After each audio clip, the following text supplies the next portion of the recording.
The Curriculum and Assessment Review provides, I believe, a once-in-a-lifetime opportunity to revisit the place of RE in the curriculum. In the next 5 minutes, I'm going to set out the reasons why I believe RE should become part of a new national curriculum. Firstly, let's imagine. You are a 14-year-old pupil about to choose your GCSE options, and you're wondering whether to study GCSE Religious Studies.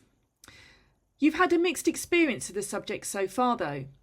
You attended a primary academy in Key Stage 1 where you learnt about Christianity and Judaism.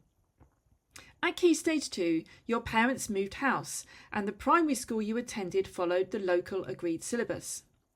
This syllabus said pupils would start learning about Judaism at Key Stage 2. So you ended up learning about all the things you had done in Key Stage 1 all over again.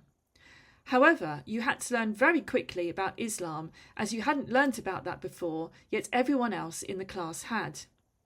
You felt a little disadvantaged. You were looking forward to joining a secondary academy.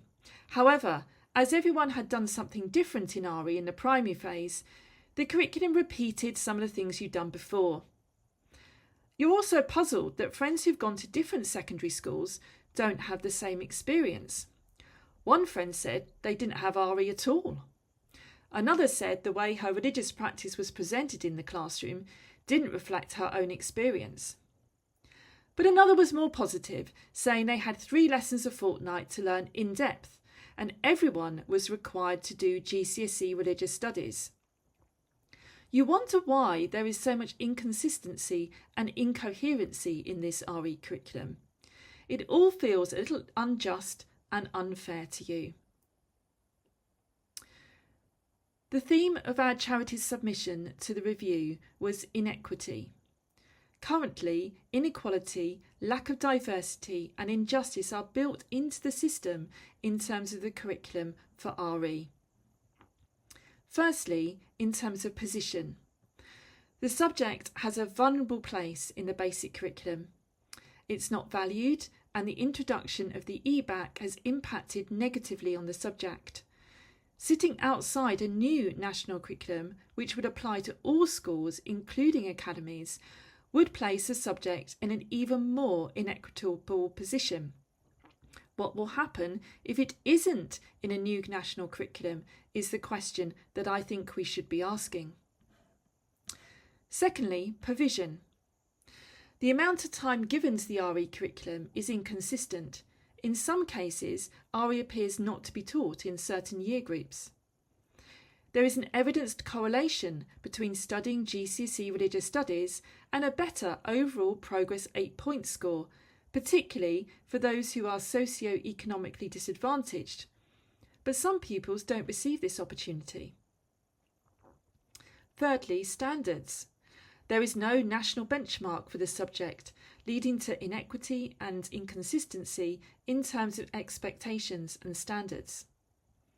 There are approximately over 100 different agreed syllabi, plus syllabi developed by multi-academy trusts and providers of schools with a religious character. This makes it difficult to hold schools to account.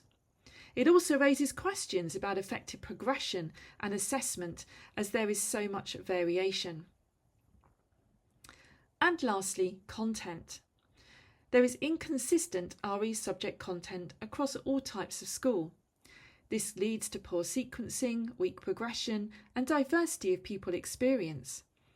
Pupils who move from one school to another or in and out of alternative provision are from a transient community or whose parents are in the armed forces are particularly disadvantaged. In addition, there is too much and outdated content at GCSE, which doesn't reflect the lived religion and belief landscape. For me, only one solution addresses all 4 equity issues, and this is for RE to go into a new national curriculum.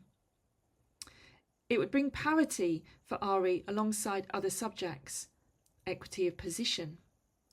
It would require all schools to follow a new national curriculum for the subject, equity of provision.